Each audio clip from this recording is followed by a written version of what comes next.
సువార్త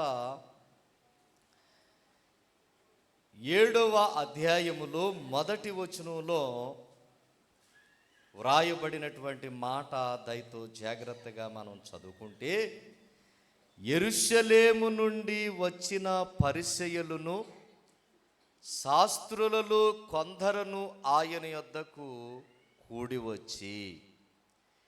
ఈ పరిసయ్యులు శాస్త్రులు ఎక్కడి వారు అని మనం ఆలోచన చేస్తే స్పష్టంగా అక్కడ అంటాడు, యెరూషలేములో నుండి వచ్చి.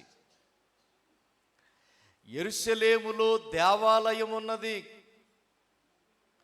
సొలొమోను మహారాజు ద్వారా దేవుడు కట్టించినటువంటి దేవాలయం ఉన్నది. ఈ దేవాలయములో బిడ్లారా ఉండేవారే వీళ్ళండి, పరిసయ్యులు, శాస్త్రులు. ఇంకా క్రిందకి వెళ్తే యూదులు.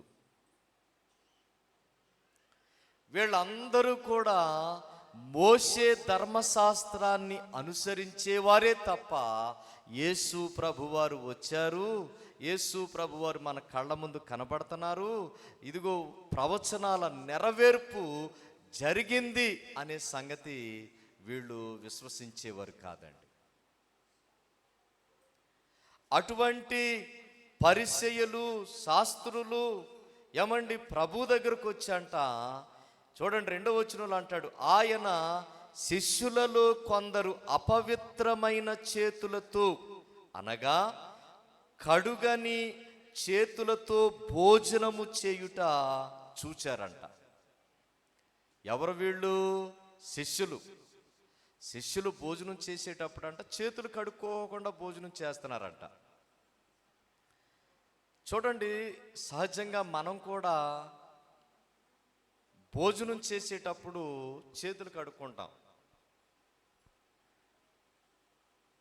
ప్రియమైనటువంటి దేవుని బిడ్డలారా, ఈ చేతులు కడుక్కోవడం కొంతమంది ఏమో సాంప్రదాయంగా, ఆచారముగా భావిస్తూ ఉంటే, కొంతమంది ఏమో చేతులు శుభ్రత కొరకు, అంటే మనకి కనబడని క్రిములు, కనబడని మరి దరిద్రత అంతా కూడా చేతిలో ఉంటుంది కనుక ఆ చేతులు శుభ్రం చేసుకుని భోజనం చేస్తారు, ఆరోగ్య క్షేమం ఎరిగినటువంటి వాళ్ళు. మరికొంతమంది అయితే ఈ చేతులు కడుగుట అనేది ఒక సాంప్రదాయం, ఒక ఆచారముగా ఏమండి మరికొంతమంది భావిస్తూ ఉన్నారు ఈ రోజుల్లో కూడా. చూడండి, క్రీస్తు శకం 1వ శతాబ్దపు కాలములో జరిగినటువంటి సంఘటన 7వ అధ్యాయములో యేసు ప్రభువారి యొక్క శిష్యులు కడగని చేతులతో భోజనం చేయడం చూశారంట పరిసయ్యులు, శాస్త్రులు. ఈ కడగని చేతులతో భోజనం చేయటం చూచి 3వ వచనంలో అంటాడు, పరిసయ్యులను యూదులందరూ పెద్దల పారంపర్యాచారమును బట్టి చేతులు కడుగుకుంటేనే గాని భోజనము చెయ్యరు, మరియు వారు సంత నుండి వచ్చినప్పుడు నీళ్లు చల్లుకుంటేనే గాని భోజనము చెయ్యరు. ఇదియుగాక గిన్నెలను, కుండలను, ఇత్తడి పాత్రలను నీళ్లలో కడుగుట మొదలగు అనేక ఆచారములను వారు అనుసరించేవారు. హల్లెలూయా చెప్పాలి, హల్లెలూయా. ప్రియమైన దేవుని బిడ్డలారా, ఇక్కడ ఆచారాల గురించి జ్ఞాపకం చేస్తా ఉన్నాడు. ఇదిగో ధర్మశాస్త్రములో ఉన్నటువంటి వాళ్ళు, పాత నిబంధన గ్రంథములో ఉన్నటువంటి వాళ్ళు, మోషే ఏలుబడిలో ఉన్నటువంటి వాళ్ళు చేతులు కడుగుకుంటేనే గాని భోజనం చేయరు. అంతేకాదు కొన్ని ఆచారాలు ఉన్నాయి, ఆ ఆచారాలు ఆచరించడం ఏమండి పెద్దల సాంప్రదాయాలు ఉన్నాయి, ఆ పెద్దల సాంప్రదాయాలు పాటించడం అనేది వాళ్ళకి వాడుకైపోయిందంట బిడ్డలారా, అలవాటైపోయింది. ఇప్పుడు అవన్నీ ప్రక్కన పెట్టేసి యేసు ప్రభు వారి యొక్క 12 మంది శిష్యులు చేసే పని ఏదయ్యానంటే ఏమండి, మామూలుగా వెళ్ళి మరి భోజనం చేసేస్తున్నారంట. ఇప్పుడు ఇది చూశారు యెరూషలేము నుండి వచ్చినటువంటి పరిసయ్యులు, శాస్త్రులు, యూదులు, వీళ్ళందరూ కూడా చూశారు బిడ్డలారా. చూచి కొన్ని ఆచారాలు ఉన్నాయి కదా, ఆచరించడం లేదే, కొన్ని పద్ధతులు ఉన్నాయి కదా, మీరు ఆ పద్ధతులు పాటించడం లేదే, కొన్ని సాంప్రదాయాలు ఉన్నాయి కదా, ఆ సాంప్రదాయాలు మీరు పాటించడం లేదే అని ప్రియమైనటువంటి దేవుని బిడ్డలారా ఇక్కడ ప్రశ్నించడం ప్రారంభించారు.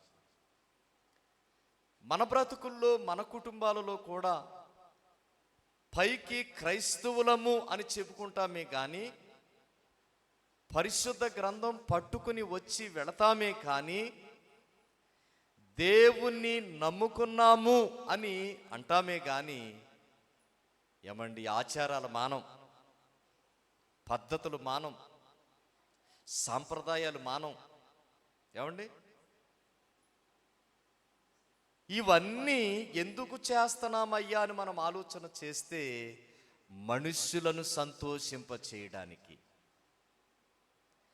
ఈ సాంప్రదాయాలు, పెద్దల పారంపర్యాచారాలు, ఏమండి, పద్ధతులు, ఆచారాలు, ఇవన్నీ ఎందుకు చేస్తున్నావు? ఎందుకు పాటిస్తున్నావు? ఎందుకు గైకుంటూ ఉన్నావు? దైవ గ్రంథంలో వ్రాసాడా దేవుడు? ఎందుకంటే గమనించండి, ఈ రోజున మన భారతదేశం క్రమముగా నడుస్తూ ఉన్నది అని అంటే దానికి కారకులు డాక్టర్ బిఆర్ అంబేద్కర్ అండి. ఆయన ఒక రాజ్యాంగాన్ని వ్రాసాడు. ఆయన వ్రాసినటువంటి, మహానుభావుడు వ్రాసినటువంటి ఆ రాజ్యాంగం ప్రకారంగా ఈ రోజున మన భారతదేశం క్రమముతో నడుస్తూ ఉన్నదండి. హల్లెలూయా చెప్పాలి చేతులెత్తి. క్రమముతో నడుస్తూ ఉన్నది, క్రమముగా నడిపిస్తూ ఉన్నారు. ఒకవేళ ఆ రాజ్యాంగానికి విరుద్ధంగా ఏదైనా చేస్తే, ఆ రాజ్యాంగానికి విరుద్ధంగా ఏదైనా మాట్లాడితే, ఆ రాజ్యాంగాన్ని మితిమీరి ఏదైనా చేస్తే వెంటనే ప్రజలు ఏమండి, ఇదిగో నువ్వు రాజ్యాంగాన్ని మీరుతూ ఉన్నావు, నువ్వు చెప్పే మాట మరి రాజ్యాంగములో ఎక్కడున్నది అని ప్రశ్నిస్తూ ఉన్నారండి. ఈ రోజున మీరు గమనించండి, ఎక్కడికి వెళ్ళినా సువార్త పరిచర్యకు ఆటంకాలు కలిగిస్తూ ఉన్నారండి. వినాలండి బిడ్డలారా, ఇది వరకు ఎక్కడెక్కడో వేరే వేరే దేశాల్లో ఉన్నది ఈ ఆటంకాలు అని అనుకుంటే, బిడ్డలారా మన దేశంలోకి వచ్చింది.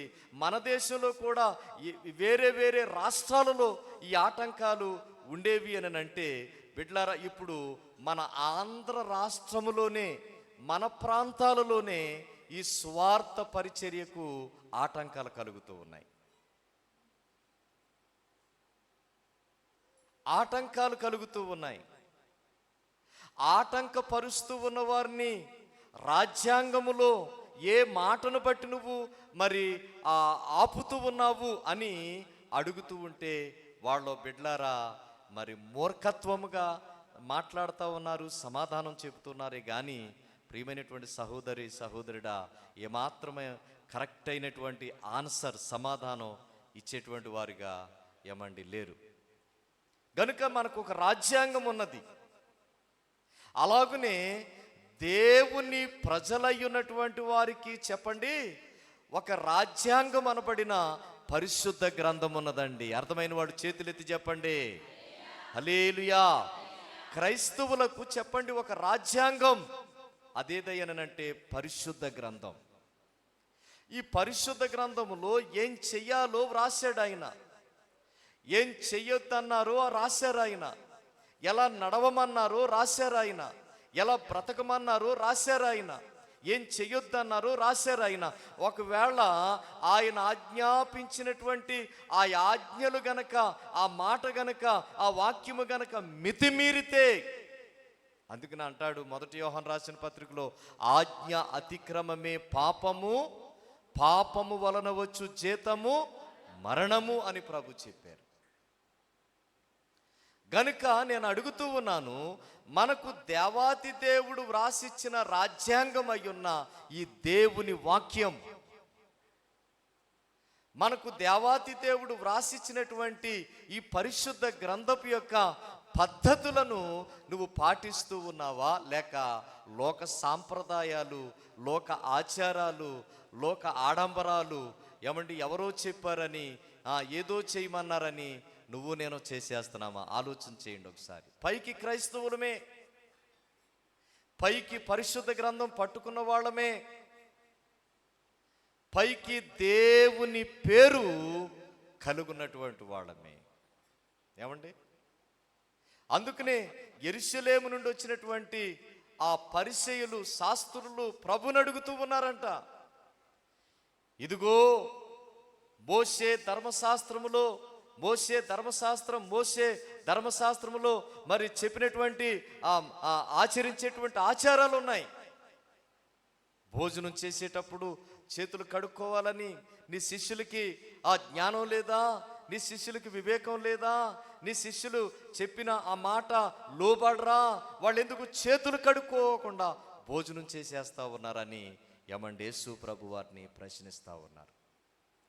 ఇక్కడ చేతులు కడగడం ప్రాముఖ్యమైనటువంటి మాట కాదు, కానీ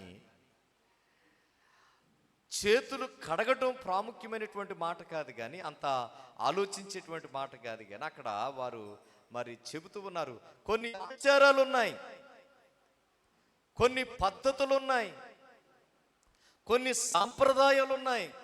ఆ సాంప్రదాయాలు, పద్ధతులు, ఏమండి ఆ ఆచారాలు ఎందుకు మీరు ఆచరించడం లేదు? ఆలోచన చేయండి. నేను అడుగుతూ ఉన్నాను, లోక ఆచారాలు, సాంప్రదాయాలు పాటిస్తూ ఉన్నావా సహోదరి, సహోదరుడా?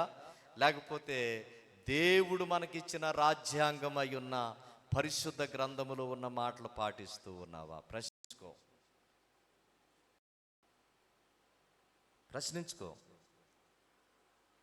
గడిచిన దినాల్లో మా కుటుంబంలో జరిగినటువంటి ఆ శుభకార్యం విషయంలో చాలామంది మాకు ఏమండి అలా చేయాలండి, ఇలా చేయాలండి, అది చేయాలండి, ఇది చేయాలండి, ఇప్పుడండి అప్పుడండి అని మరి ఏవేవో సలహాలు ఇవ్వడానికి ప్రయత్నం చేసేవారు.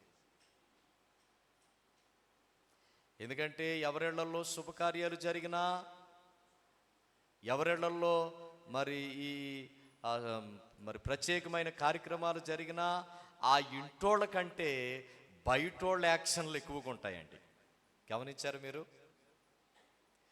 ఆ యాక్షన్ చేసే వాళ్ళందరూ కూడా ఒక గంట ఉంటారు, ఓ పూట ఉంటారు, ఓ రోజు ఉంటారు. ఆ సాయంత్రం ఎండ తగ్గాక చెప్పండి మరలా తట్టపుట్ట సర్దుకుని విడిపోతారండి. ఈ బయట నుంచి వచ్చేటువంటి వాళ్ళు, ఈ గంట పూట రోజు ఉండేటువంటి వాళ్ళు యాక్షన్స్కి ఆకర్షించబడి నీ కుటుంబం అంతా కలగం పొలగం చేసేసుకుంటావు. అమ్మా మీకోసమే నేను చెప్తున్నాను, నీ మాటలు వినాలి. అవునా కదండి? మీ కుటుంబం అంతా కూడా మరి ఇక ఎలా పడితే అలా చేసేసుకుంటావు. అర్థమవుతుందా?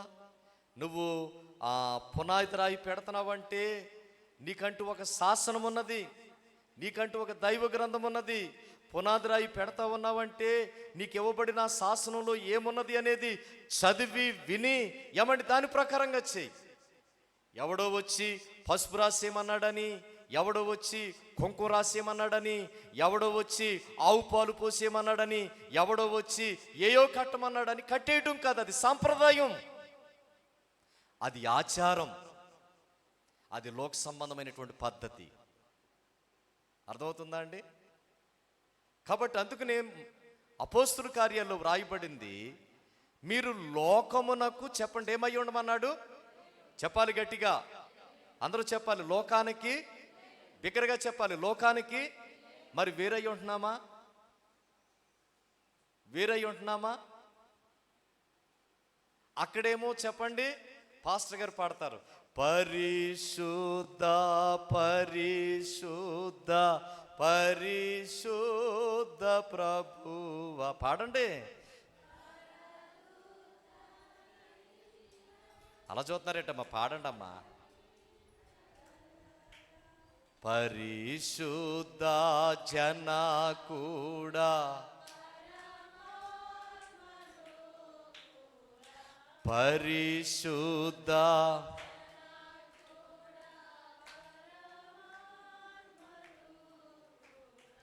నిరూపమ బల బుద్ధి నీతి ప్రభావ నిరూపమ బల బుద్ధి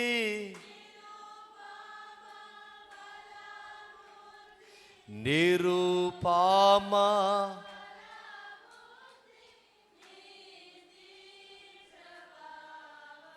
ఎంత చక్కగా పాడారండి నిజంగా. అసలు మీరు పాడుతుంటే పరలోకపు దేవదూతలు ఇక్కడే తిరుగుతున్నట్టు ఉన్నాయండి. అంత చక్కగా పాడారండి. మరి పరిశుద్ధత ఉంటుందా అండి? మనం చేసే ఆ శంకుస్థాపాలలో పరిశుద్ధత ఉంటుందా? మనం చేసే గృహప్రవేశాలలో పరిశుద్ధత ఉంటుందా? ఏమండి, మనం చేసే వివాహాలలో పరిశుద్ధత ఉంటుందా? పాస్టర్ గారు బోధిస్తూ ఉన్నారు. అంతేకాదు, దేవుడు మనకు ఒక రాజ్యాంగాన్ని, దైవ గ్రంథాన్ని ఇచ్చారు. ఆ ఇచ్చిన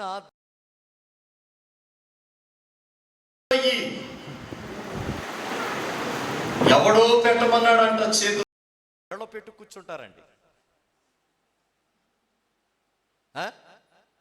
బైబిల్ గ్రంథం ప్రభు చెప్పారండి. మరి నువ్వెందుకు చేస్తున్నావు? ఏమండి, ఎవరో చెప్పారంట. ఎక్కడికన్నా వెళ్ళేటప్పుడు చెప్పండి, పొంతలోకి వెళ్ళేటప్పుడు చెంబట్టుకుని వస్తారు చూసారా? చెంబట్టుకుని వెళ్తారండి పొంతలోకి వెళ్ళేటప్పుడు. ఇప్పుడంటే బాత్రూంలో వచ్చేసినాయి. మన ఊరోళ్ళందరం, మనం అందరం ఎక్కడ వెళ్ళినోడమే చెప్పండి, పొద్దున్నే లేచి చెంబులో టాపా టాపా టాపా టాపా కొట్టుకుని. ఎవరన్నా ఎక్కడికన్నా వెళ్ళేటప్పుడు చెంబులు అట్టుకుని ఎదురవుతాం. ఇది ఆచారం కదా? దైవ గ్రంథంలో ఉన్నదా అండి? లేకపోతే పసుపు వేయమని దేవుడు చెప్పాడా? ఏదో చేయమని దేవుడు చెప్పాడంటే ఇవన్నీ మానవులు కల్పించినటువంటి పద్ధతులు. దేవునికి స్తోత్రం చెప్పండి, చేతులెత్తి హల్లెలూయా. అందుకనే బిడ్డలారా, ఇవన్నీ ఆచరించరేంటి అని యేసు ప్రభు వారిని మరి అడుగుతా ఉన్నారంట, యెరూషలేము నుంచి వచ్చినటువంటి వారు. ఇప్పుడు యేసు ప్రభు వారు చెప్తూ ఉన్నారు చూడండి 5వ వచనంలో, అప్పుడు పరిసయ్యులను శాస్త్రులను, నీ శిష్యులెందుకు పెద్దల పారంపర్యాచారము చొప్పున నడుచుకొనక అపవిత్రమైన చేతులతో భోజనం చేయుదురని ఆయనను అడిగిరి. ఇప్పుడు చెప్తున్నాడు చూడండి యేసు ప్రభు వారు. అందుకు ఆయన వారితో ఇలాగూ చెప్పాడంట, ఈ ప్రజలు పెదవులతో నన్ను గనపరుచుదురు గాని వారి హృదయము, చెప్పండి, నాకు, అందరూ చెప్పాలి, వారి హృదయము నాకు. ఇందాక ప్రవచనములో ఇదే మాట వచ్చింది బిడ్డలారా. ఇందాక ప్రవచనంలో ఇదే మాట వచ్చింది. ఈ మధ్యాహ్న కాల సమయంలో ప్రియ సహోదరి, సహోదరుడా, మనుషులు ఆచరించమన్నవన్నీ ఆచరిస్తున్నావు, మనుషులు పాటించమన్నవన్నీ పాటిస్తున్నావు, మనుషులు చేయమన్నవన్నీ చేస్తున్నావు. మరి మనిషి నిన్ను చేశాడా, లేకపోతే మనిషి నీకు ప్రాణం పోసాడా? మనిషి ఏమండి రక్తము కార్చి నిన్ను కొన్నాడా, లేక యేసు ప్రభు వారు కొన్నాడా? ఆలోచన చేయండి. ఇప్పుడు నేను ఎవరి మాట అన్నా వినాలనుకోండి, ఎవరైతే నాకు చెబుతూ ఉన్నారో వారి నుండి నాకు ఏదైనా లాభము మేలుంటేనే చెప్పండి వాళ్ళ మాట నేను. మనందరికి తెలిసి ఈ విషయాలన్నీ. ఆ చెప్పే వ్యక్తి నుండి నాకు ఏ విధంగా కూడా ఏమండి లాభము లేదనుకోండి, ఆ చెప్పే మాటలు నన్ను మంచి మార్గంలో నడిపించేటువంటి స్థితిలో లేవనుకోండి, ఏమండి నేను ప్రక్కన పెట్టేస్తాను. గమనించండి, మధ్యాహ్న కాల సమయంలో ఏమండి నిన్ను చేసింది యేసు ప్రభువారు, నీకు రూపాన్నిచ్చింది యేసు ప్రభువారు, నీవు బ్రతుకువని బ్రతికించింది యేసు ప్రభువారు, నీకు ఆయుష్ ఇచ్చింది యేసు ప్రభువారు. ఏమండి, నువ్వు చెడిపోయి పాడైపోయి దేవుని త్రోవల నుండి దారి తప్పి తిరుగుతూ ఉన్నప్పుడు ఆయనే నీ రూపములో వచ్చేసి భూలోకానికి నీ కోసం ఏమండి తన రక్తమంతా కార్చింది యేసు ప్రభువారు. మరి నువ్వు ఎవరి మాట వింటున్నావు? ఏమండి, ఎవరి మాట వింటున్నావు? ఎవరి మాట వింటున్నావండి? జాగ్రత్త. మనుషుల ఆచారాల చొప్పున నడుస్తూ ఉన్నావా? మనుషుల పద్ధతులు చొప్పున నడుస్తూ ఉన్నావా? దేవుని వాక్యము ప్రకారంగా నడుస్తూ ఉన్నావా? ఎవరి అంతరంగాలను వాళ్ళని ప్రశ్నించుకుందాం. ఎవడో కట్టమన్నట్లుగా కట్టడం కాదు, ఎవడో చేయమన్నట్లుగా చేయడం కాదు, ఎవడో చెప్పాడు కదని చేయడం కాదు. ఏ పని చేసేటప్పుడైనా నా దేవుడు దైవ గ్రంథంలో ఏం చెప్పారు అది చూసుకో. అది ఈ లోపు ఎవరెవరి మాటలో వింటావు, నిన్ను నీవు గలిబిలైపోతావు. అక్కడున్న పాస్టర్ గారిని కూడా చెప్పండి, ఏం చేస్తావు? గలిబిలు చేసేస్తావు. అయ్యగారండి ఎలాగంట కదండి, అయ్యగారండి అలాగంట కదండి, అలా ఇలా చేయమని చెప్పారండి, ఎలాగని చెప్పారండి.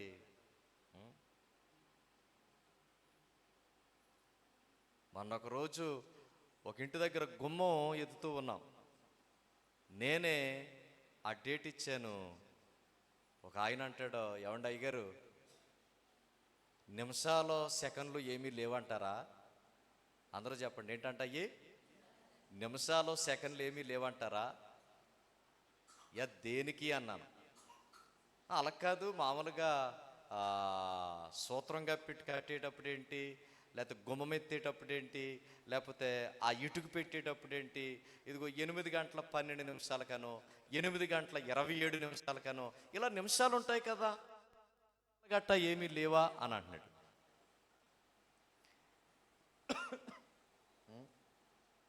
నేనన్నాను, అలాంటి పనులు మనం చేయకూడదు, అలాంటివి చేయకూడదు అని అప్పుడు నేను అన్నాను, రోజుకొచ్చి ఎన్నిసార్లు భోజనం చేస్తున్నావు అని అన్నాను. ఆరోగ్యం బాగుంటేనేమో 2 సార్లు తింటానండి, ఆరోగ్యం బాగోకపోతే కొద్ది బలం కోసం చెప్పండి 3 సార్లు తింటానండి అన్నాడు. మరి అమావాస్య రోజున భోజనం చేస్తున్నావా అని అడిగాను. అబ్బాయి బంగారులాగా చేస్తున్నాడు బాబా, చేయకపోతే సత్తామండి. అమావాస్య రోజున భోజనం చేయకపోతే ఏమైపోతాడంట? అష్టం రోజున భోజనం చేస్తున్నావా? పౌర్ణమి రోజున భోజనం చేస్తున్నావా అంటే నెలకు 30 రోజులు ఉన్నాయండి అయ్యగారు, 30 రోజులు అఫ్టింగ్ లేకోకుండా చేస్తానంటే అంటున్నాడు. మరి మంచి రోజులు కాదని అష్టమో అమావాస్యో పౌర్ణమో లేకపోతే ఇంకోటో అని చూస్తున్నావు కదా, మరి ఆ రోజుల్లో మరి కడుపు కట్టి పెట్టుకుని ఉండాలి కదా, మంచి రోజు కాదు అది, అంతేనా? ఇప్పుడు టైఫాయిడ్ జ్వరం వచ్చింది, డాక్టర్ గారు చెప్పారు, అమ్మా ఇదిగో లక్షణం పెట్టుకోవాలని అంటే చెప్పండి, ఏం చేస్తాం మనం? లక్షణమే పెడతాం. మరి ఇలా మంచి రోజు కాదు, మంచి రోజు కాదని నువ్వు ఏది చేస్తలేదు, దాంతోపాటు ఎసరు కూడా పెట్టకూడదుగా. అర్థమవుతుందా నా భాష? అర్థమవుతుందా అండి? ఇప్పుడు చూడండి, చచ్చిపోయారు అనుకోండి, మళ్ళీ ఇయ్యొక మాటలో పెద్ద కార్యం అంట, చిన్న కార్యం అంట. చెప్పండి, పెద్ద కార్యం అంట, చిన్న కార్యం అంట. ఎక్కడున్నాయి ఇవన్నీ? దైవ గ్రంథంలో ఉన్నాయా? చూపించండి పోనీ. ప్రభుని నమ్ముకున్నటువంటి కుటుంబాలే ఆచరించే ఆచారాలండి ఇవి. దయచేసి మన సంఘాలలో మన కుటుంబాలలో ఎవ్వరు కూడా ఇటువంటి ఆచారాలు ఆచరించకుండా ఉందుముగాక. దేవునికి స్తోత్రం, హల్లెలూయా. పెద్ద కార్యం అంట, చిన్న కార్యం అంట. సరే, ఈ చనిపోయినోళ్ళ వాతావరణం చూడండి, నిజంగా పాపం ఏదో కొంచెం బాధతో ఉంటారండి, వేదంతో ఉంటారు. చచ్చిపోయి ఎక్కడికి వెళ్ళిపోయాడో నాకు తెలియదు కానీ ఈడ మాత్రం చెప్పండి, రోజు కుమ్మేస్తారండి ఇంక అందులోని. మనల్ని లోపలేమో కుమ్మేస్తారు, పైకేమో ఒకసారి ఒక చోటకి వెళ్ళాను. ఒక చోటకి వెళ్ళాను. వెళితే నేను వెళ్ళేటప్పటికి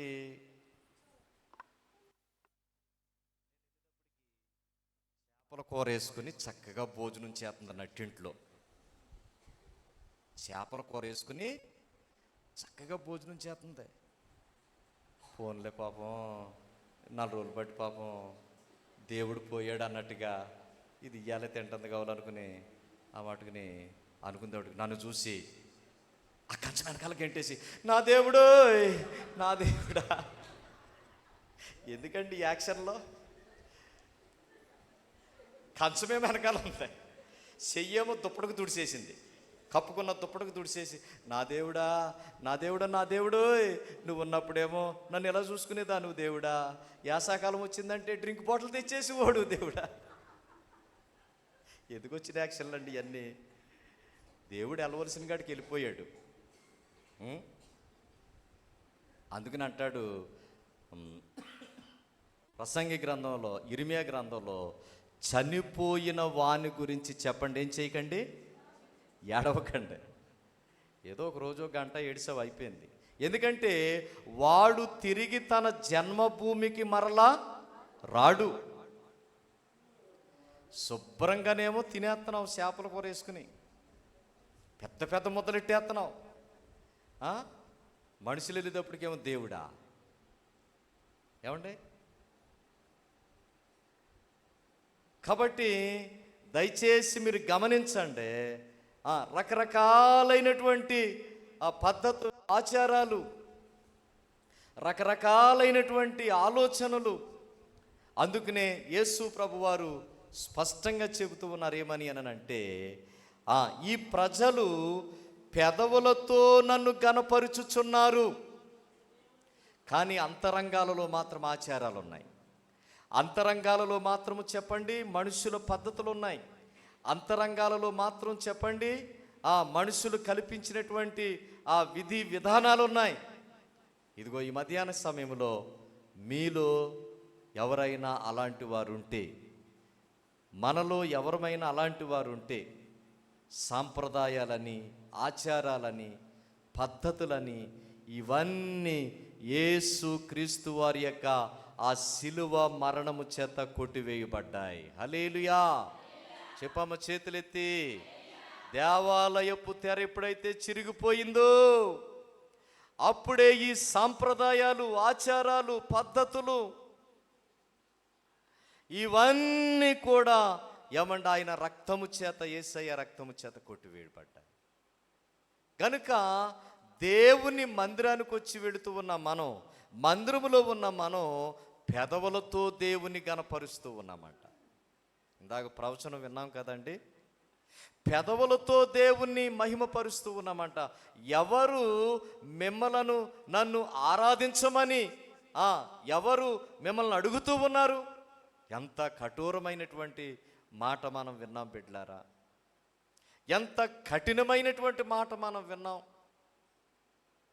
ఎందుకు మీ మనస్తత్వాలు అలాగున ఏమండి రాటు తేరిపోయేటట్లు తయారు చేసుకుంటున్నారు? ఆలోచన చేయండి. ఎందుకు ఒకళ్ళ మీద ఒకళ్ళు అసూయలు, ఒకళ్ళ మీద ఒకళ్ళు స్వార్థాలు, ఒకళ్ళ మీద ఒకళ్ళు ఏమండి నెపాలు మోపుకోవడం, ఒకళ్ళనొకళ్ళు వ్రేలు పెట్టి ఎత్తి చూపించుకోవడం, ఒకళ్ళనొకళ్ళు దెప్పుకోవడం. ఏమండి నా మాటలా? ఇందాక ప్రవచనంలో వచ్చిన మాటలా? ఎందుకంటే మనం నమ్మిన దేవుడు అంతరంగ పరిశోధకుడు. అర్థమైతే చేతులెత్తి చెప్పు హల్లెలూయా.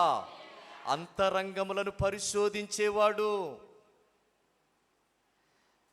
నా హృదయం యేసు ప్రభు వారికి తేటగా కనబడుతూ ఉన్నదంట. తిమోతికి రాసినటువంటి పత్రికలో ఏమంటే పౌలు గారు ముందే హెచ్చరించాడు. చూడండి ఏమంటా ఉన్నాడు అని 2వ తిమోతికి రాసిన పత్రిక. పౌలు గారు ముందే హెచ్చరించాడు బిడ్డలారా. తిమోతికి రాసినటువంటి పత్రిక 2వ పత్రిక చూడండి, 3వ అధ్యాయము 1వ వచనం. అంత్య దినములలో అపాయకరమైన కాలములు వచ్చునని తెలుసుకునుము తిమోతి. ఎలగనగా మనుషులు స్వార్థ ప్రియులు, ధనాపేక్షులు, బెంకములాడేవారు, అహంకారులు, దోషకులు, తల్లిదండ్రులకు అవిధేయులు, కృతజ్ఞత లేనివారు, అపవిత్రులు, అనురాగహితులు, అతిద్వేషులు, అపవాదకులు, అజితేంద్రియులు, క్రూరులు, సజ్జన ద్వేషులు, ద్రోహులు, మూర్ఖులు, గర్వాంధులు, దేవుని కంటే సుఖానుభావమును ఎక్కువగా ప్రేమించేవారు, పైకి భక్తి కలిగిన వారి వలె ఉండి దాని శక్తిని ఆశ్రయించలేనటువంటి వారు ఎందురు. ఇట్టి వారికి ఏమన్నాడు అక్కడ? ఇట్టి వారికి నిద్రపోతనామాలు చెప్పాలండి. ఇలాంటి వారికి దూరముగా ఉండుము. దేవునికి స్తోత్రం. ఎలాంటి వాళ్ళకే పెద్ద లిస్ట్ ఇచ్చేసాడండి. ఆ లిస్టులో ఉన్న వాళ్ళందరికీ తిమోతి నువ్వేం చెయ్యి? దూరంగా ఉండు, విముఖుడు అయ్యుండుము. మరి మనం ఎలాగుంటున్నాం? సాంప్రదాయాలు.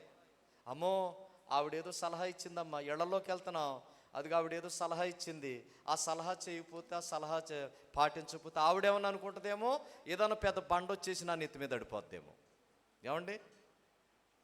అమ్మా ఇదిగో పునాది రాయి పెడుతున్నాం, ఇదిగో ఎవరో ఏదో చెప్పారమ్మా, ఆ చెప్పినట్లుగా చేయకపోతే వాళ్ళు ఏమని అనుకుంటారేమో, ఏదన్నా నాకు కలిగేదేదో కలగకుండా పోద్దేమో అని. ఈరోజు నా ప్రియ సహోదరి సహోదరుడా, ఆచారాలు, పద్ధతులు, సాంప్రదాయాలు, ఇటువంటి మనస్తత్వాలకు అప్పగించేసుకుని చివరికి ఎలా మారిపోతా ఉన్నామునంటే, ఈ 3వ అధ్యాయంలో పౌలు గారు తిమోతితో చెబుతూ అంటా ఉన్నాడు. ఎలాంటి వారు ఉన్నారో చూడండి. అక్కడ అంటా ఉన్నాడు, స్వార్థ ప్రియులు, ధనాపేక్షులు, బెంకములాడేవారు, అహంకారులు, దోషకులు, తల్లిదండ్రులకు అవిధేయులు, కృతజ్ఞత లేనివారు. అబ్బో నిజంగా గర్వాంధులు, దేవుని కంటే ఎక్కువగా సుఖానుభావము ప్రేమించేవాళ్ళు అంటాడు. ఉన్నామా అండి? ఇటువంటి మనస్తత్వాలతో ప్రభు బలకు వస్తూ ఉన్నాం. ఇటువంటి మనస్తత్వాలతో పరిశుద్ధ గ్రంథం పట్టుకుని దేవుని మందిరానికి వస్తున్నాం. ఇటువంటి హృదయాలతో దేవుని సన్నిధిలో పాడుతూ ఉన్నాం, దేవుని సన్నిధిలో ప్రార్థన చేస్తున్నాం, దేవుని సన్నిధిలో చేతులెత్తుతూ ఉన్నాం, దేవుని సన్నిధిలో కానుక సమర్పిస్తూ ఉన్నాం, దేవుని సన్నిధిలో ఏమండి 2-3 గంటలు గడిపి వెళతా ఉన్నాం. ఏమండి ఈ సమయమంతా కూడా నీకు మేలుకరంగా ఉంటుందా, లేకపోతే ఏమండి నరకయాతనగా ఉంటుందో దేవుని దృష్టిలో ఆలోచించు. అందుకనే పౌలు గారు చెబుతున్నాడు రోమా సంఘంతో. చూడండి రోమా పత్రికలో పౌలు గారు చెబుతూ ఉన్నాడండి ఒక మాట. చూడండి 12వ అధ్యాయము, నేను ముగిస్తూ ఉన్నాను. చూడండి 12వ అధ్యాయము 16వ వచనంలో చూడండి అంటా ఉన్నాడు, ఒకనితో నొకడు మనస్సు కలిసియుండుడి, హెచ్చువాటి యందు మనస్సుంచక తగ్గువాటి యందు ఆసక్తులయ్యుండుడి. మీకు మీరే బుద్ధిమంతులని అనుకోవద్దు, కీడుకు ప్రతి కీడు ఎవ్వనికిని చేయొద్దు. రోమాలో ఉన్న సంఘంతో పౌలు గారు చెబుతూ ఉన్నాడు. రోమాలో ఉన్న పరిశుద్ధులతో పౌలు గారు మాట్లాడుతూ ఉన్నారు. ఈ 16వ వచనంలో ఒకనితో ఒకడు, చెప్పండి ఏం కలపాలంట? అందరూ చెప్పాలి, నోరున్నవారు చెప్పండి, ఏం కలపాలా? మనస్సు కలపాల.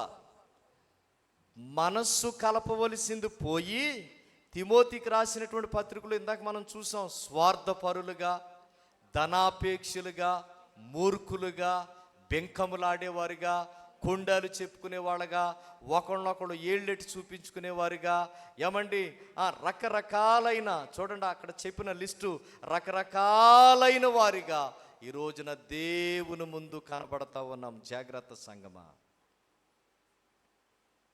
అందుకని ఇక్కడ అంటాడు కదా పౌలు గారు, ఏమని చూడండి అంటాడు 16వ వచనం చివరి భాగంలో, మీకు మీరే బుద్ధిమంతులని అనుకోవద్దు. కొంతమంది సమర్థించేసుకుంటారు. నేను ప్రార్థన చేసినట్టుగా ఎవరూ చేయలేరమ్మా. నేను పరిశుద్ధంగా బ్రతికినట్టు చెప్పండి, ఎవ్వరూ పరిశుద్ధంగా బ్రతకలేరు తెలుసా. నేను ఉన్నట్లుగా ఎవ్వరూ ఉండలేరు అని రకరకాలైన సొల్లు మాటలు, బొల్లు మాటలు చెప్పడానికి ఇష్టపడతాం. కానీ దేవుడు నా అంతరంగాన్ని పరీక్షిస్తే, దేవుడు నా అంతరాత్మను పరిశోధిస్తే, ఆయన ముందు నిలబడే ఆ శక్తి నేను కోల్పోతానేమో అన్న ఆలోచన ఈ రోజున దేవుని పిల్లలమై ఉన్న మనకు లేదు. బిడ్డలారా, ఆలోచన చేయండి. అందుకనే ఎవరికి వారే బుద్ధిమంతులని తలంచుకోవద్దంట. అక్కడ అంటాడు ఆ పై వచనాల్లో, హెచ్చు వాటి యందు మనసుంచక తగ్గు వాటి యందు చెప్పండి ఆసక్తులయుండు. దేవునికి స్తోత్రం.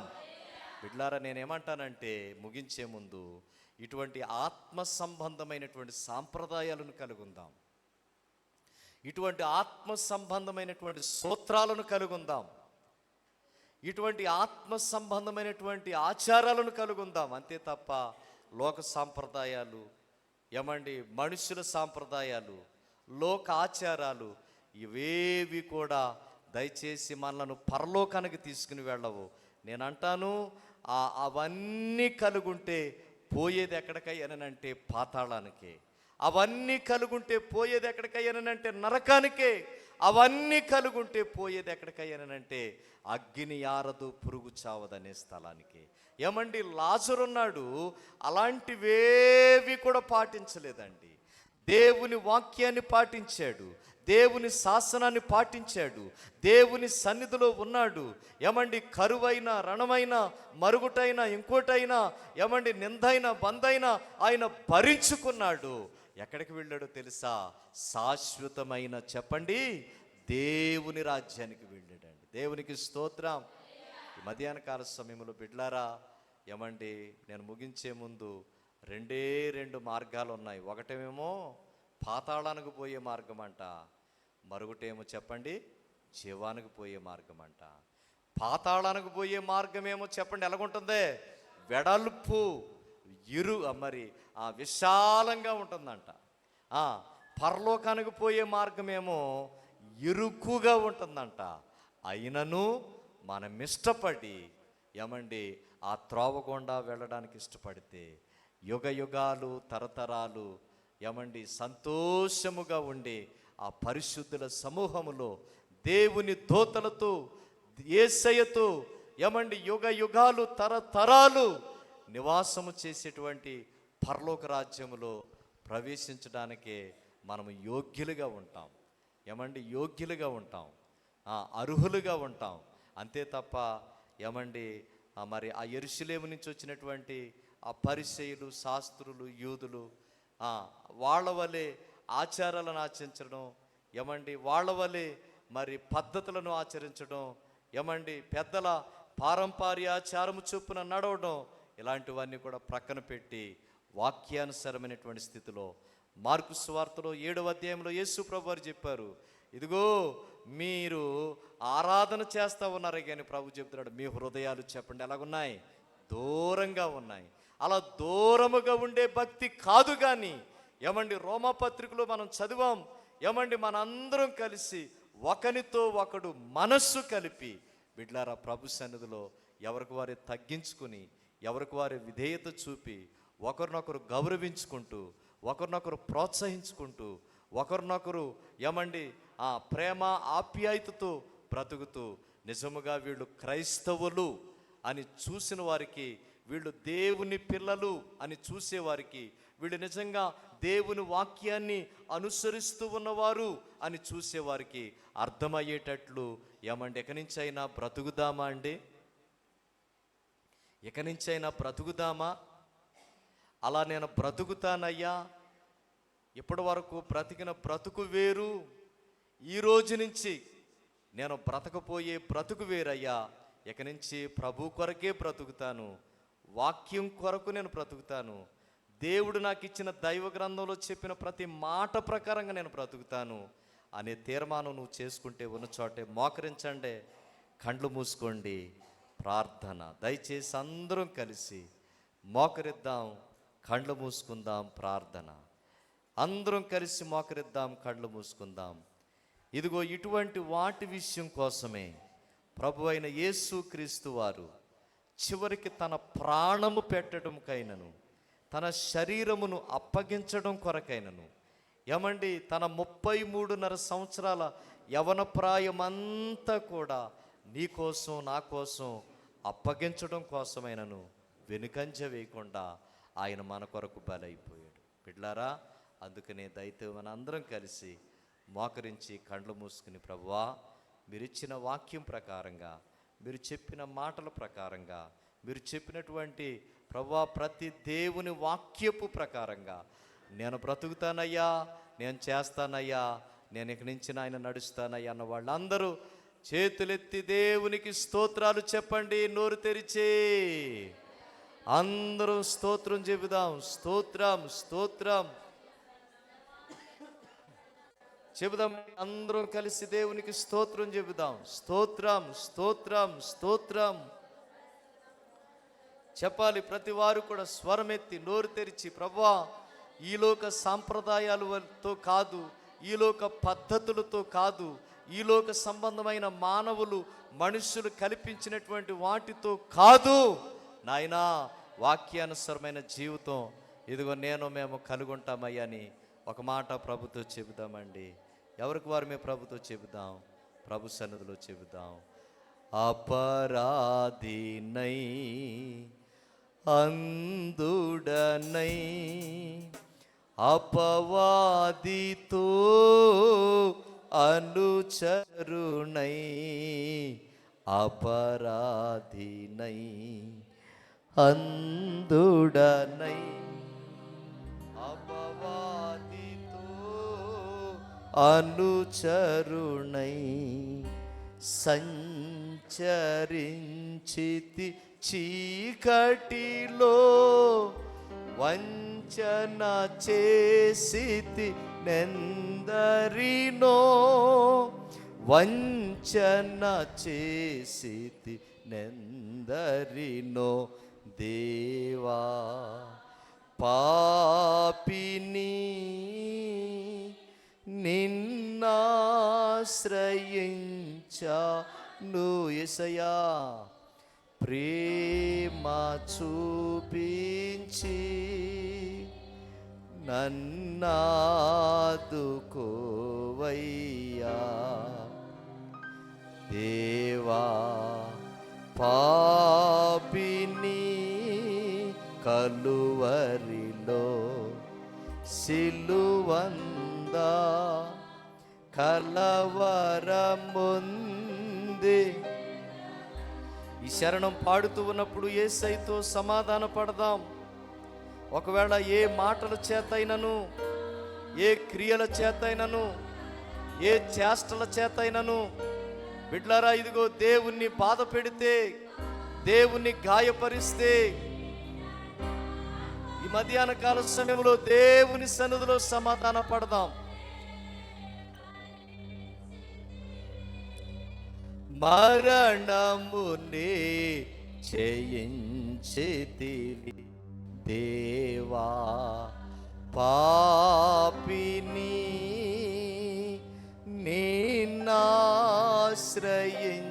నిన్నాశ్రయించాను, ప్రేమ చూపించి నన్నాదుకోవయ్యా, దేవా పాపిని కలువరిలో సిలువందా. దయచేసి పశ్చాత్తాపపడదాం. ఈ శరణాలు పాడుతూ ఉండగా పశ్చాత్తాపపడదాం, పశ్చాత్తాపపడదాం. భక్తుడయ్యున్న దావీదు 51వ కీర్తన గ్రంథంలో అంటాడు, ఇదిగో రక్షణానందము తిరిగి నాలో పుట్టించు ప్రభువా, సమ్మతి కలిగిన మనస్సు నాకు కలగచేసి నన్ను దృఢపరుచు తండ్రి అంటాడు. మరణమునే భరించితివి, మరణమునే జయించితివి దేవా. అవునయ్యా, పాపిని ప్రభువా నన్ను క్షమించు అని అడుగుదాం, దోషిని ప్రభువా నన్ను క్షమించు అని అడుగుదాం. ప్రేమ చూపించి నన్నాదుకోవయ్యా, దేవా పాపిని. దేవునితో సమాధాన పడిన మీరు ఇప్పుడు మీలో మీకెవరితోనైనా సమాధానం లేకపోతే మీరు లేచి వెళ్ళి సమాధానం లేని వారితో సమాధాన పడండి. మీలో మీకు ఎవరితోనైనా సమాధానం లేకపోతే సమాధానం లేని వారితో వెళ్ళి సమాధాన పడండి.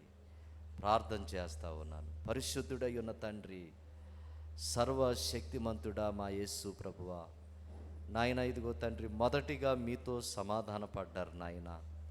ఇదిగో తండ్రి, నీ సమాధానం బిడ్డల్లో ఉంచండి. సమాధానకర్త అయినటువంటి దేవుడా, నీ సమాధానం బిడ్డల హృదయాల్లో స్థిరపరచండి అయ్యా. మీ పక్షమున నిలబడి మీ దాసులు ఈ అతి పరిశుద్ధమై ఉన్న ప్రభు బల నడిపిస్తూ ఉన్నారు. నీ దాసుని మీరు అభిషేకించండి అయ్యా. మీ గాయపడిన హస్తాలు కలపండి. మీరే మీ చేతులతో వారి హస్తాలకు ప్రభువా మా కొరకు నాయన నలగగొట్టబడిన శరీరం అనబడిన రొట్టె, మా కొరకు కార్చబడిన రక్తం అనబడిన ద్రాక్షరసం, ఆ నాయన రొట్టెను రొట్టెగా కాకని శరీరముగా, ద్రాక్షరసమును ద్రాక్షరసముగా కాకని రక్తముగా భావించి నాయన తీసుకునే మనసుని బిడ్డలకి ఇవ్వండి. ఈ దాసులను అభిషేకించండి. యేసు ప్రభు నామమున అడుగుచున్నాను తండ్రి. నేను మీకు అప్పగించిన దానిని ప్రభు వలన పొంది తిని, ప్రభు అయిన యేసు తాను అప్పగింపబడిన రాత్రి ఒక రొట్టెను ఎత్తుకుని కృతజ్ఞతాస్తుతులు చెల్లించి దానిని విరిచి, ఇది మీ కొరకైన నా శరీరము, నన్ను జ్ఞాపకము చేసుకున్నట్టుకై దీనిని చేయుడని చెప్పాను. ఏ పాప మెరుగని యో పావన మూర్తి పాపవి మోచకుండా నా పాలి దైవమా